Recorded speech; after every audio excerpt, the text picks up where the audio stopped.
जम्मू आ गए, दिल्ली आ गए, अलग अलग जगह पे आ गए और अभी सरकार उनको करेगी फिर से हम मेरी बात समझ गए क्या? सबके साथ मर्डर हो जाता है क्या? सारी बहुएं जला के मार दी जाती? हेलो स्टूडेंट्स, आपका स्वागत है पहूजा लॉ अकेडमी में। और आज आपके लिए लेकर आए हैं एक इम्पॉर्टेंट अपडेट। अब ये जो इम्पॉर्टेंट अपडेट है ये राजस्थान एपीओ एग्ज़ाम से जुड़ा हुआ अपडेट है। अब अभी 2 दिन पहले 10 तारीख को एक नोटिफिकेशन आया है राजस्थान पब्लिक सर्विस कमीशन की वेबसाइट पे, जो कुछ ऐसा दिखता है। 10/1/2025 को ये नोटिफिकेशन आया है। ये नोटिफिकेशन कहता है कि 12/1/2025 12 तारीख को आप वेबसाइट पर चेक कर सकते हैं कि आपको अभ्यर्थी उक्त परीक्षा हेतु आवंटित परीक्षा जिला की जानकारी दिनांक 12/1 से एसएसओ पोर्टल पर लॉगिन कर प्राप्त कर सकते हैं। मतलब कि जो राजस्थान पब्लिक सर्विस कमीशन की वेबसाइट है उस पर आपने लॉगिन किया होगा जब आपने एपीओ के लिए अप्लाई किया होगा, उसी पर आपका जो लॉगिन पोर्टल है वहां से आप लॉगिन करके 12 तारीख के बाद से देख सकते हो कि आपको कौन सा जिला मतलब कौन सा डिस्ट्रिक्ट मिला है जहां पर आपका एग्जाम होगा, जहां पर आपका सेंटर होगा। अब ये सिर्फ आवंटित जिले की बात कर रहे हैं, मतलब एलोकेटेड डिस्ट्रिक्ट की बात कर रहे हैं कि आप कौन से डिस्ट्रिक्ट में जाओगे एग्जाम देने, कहां पे आपका सेंटर आएगा। पूरा एडमिट कार्ड 12 तारीख को नहीं आएगा। उसके लिए हमें आगे पढ़ना होगा नोटिफिकेशन को। उसके लिए उक्त परीक्षा के प्रवेश पत्र दिनांक 16/1/2025 को आयोग की वेबसाइट एवं एसएसओ पोर्टल पर अपलोड किए जाएंगे। अतः अभ्यर्थी यथाशीघ्र सामान्य अंतर्गत प्रवेश पत्र डाउनलोड कर ले।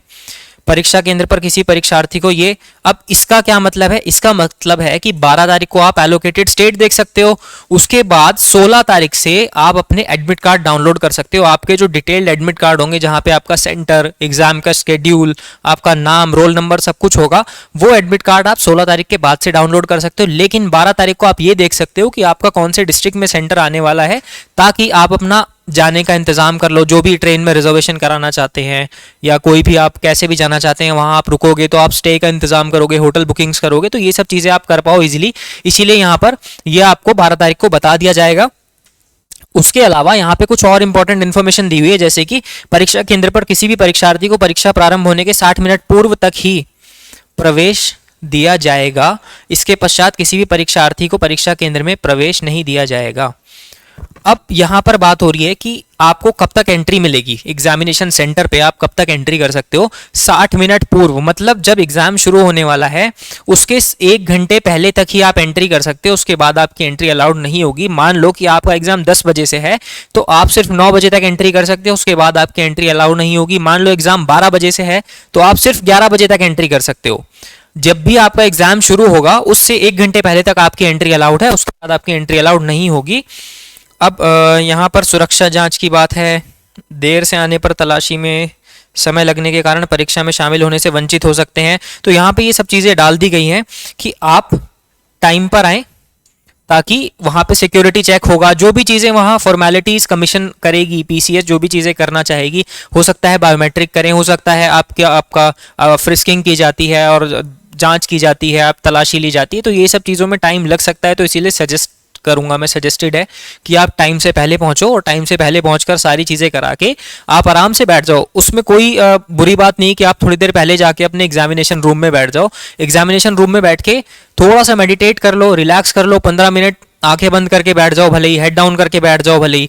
लेकिन उससे क्या होगा कि आपके माइंड की डीक्लटरिंग हो जाएगी थोड़ी, जिससे कि आप के दिमाग में जो कंफ्यूजन है चीज़ों को लेके, या आप अगर ब्रीदिंग भी कर लेते हो आराम से आंखें बंद करके थोड़ी देर 10-15 मिनट, तो आपके दिमाग में सारी चीज़ें चैनलाइज हो जाएंगी प्रॉपरली। और जो भी कंफ्यूजन या कोई चीज़ होगी, एकदम रश के कारण आप भाग के आओगे सेंटर पे, तलाशी होगी और लाइंस में लगोगे, ये सब चीज़ें जो उसके कारण हो गई होगी कंफ्यूजन वगैरह, वो सब खत्म हो जाएगा और आप एग्जाम के लिए प्रॉपरली फोकस हो जाओगे। उसके बाद 15 मिनट बाद आंखें खोल के पेपर देना शुरू करना, आप बढ़िया तरीके से पेपर करोगे और आप बिल्कुल एपीओ एग्जाम निकालोगे। ये चीज़ ध्यान रखना। जल्दी पहुंच जाना सेंटर पे, रूम में जाके बैठ जाना अपने एग्जामिनेशन रूम में। पेपर मिलने से 10-15 मिनट पहले बैठ जाना, जाके आंखें बंद करके थोड़ी देर मेडिटेशन कर लेना, यही मैं सजेस्ट करूंगा। और हाँ, 12 तारीख के बाद आप अपने सेंटर्स देख सकते हो कि आपका सेंटर कहाँ पर आएगा, कौन से स्टेट में आएगा, उस हिसाब से इंतजाम कर लेना। ट्रेन के टिकट्स बुक कर लेना, होटल बुकिंग जिसको करनी है वो कर लेना। उसके बाद 16 तारीख को अपना प्रॉपर एडमिट कार्ड डाउनलोड करके उसकी कॉपी 2 कॉपी रखा करो एडमिट कार्ड की, कि एक अगर खो गई तो दूसरी वाली काम आ जाएगी। 2-3 कॉपी निकलवा के रख लेना। अपना पेन पेंसिल जो भी चीज़ें आप लेके जाओगे वो सब अपना ध्यान से लेके जाना। एक ट्रांसपेरेंट फोल्डर ले जाना जिस पे कुछ लिखा ना हो, उसमें ले जाना सारी चीज़ें। अगर वहाँ पे बोलेंगे कि फोल्डर नहीं ले जा सकते तो निकाल के साइड में रख देना बाहर, लेकिन सारी चीज़ें एक जगह रहेंगी ना, पेन वगैरह आपका, इसलिए आप लेके जा सकते हो। आईडी प्रूफ तो लेके जाओगे क्योंकि वहाँ आईडी प्रूफ आपका चेक होता है।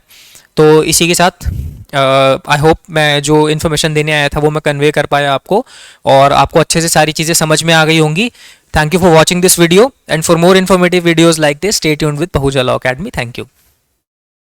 Subscribe for more content.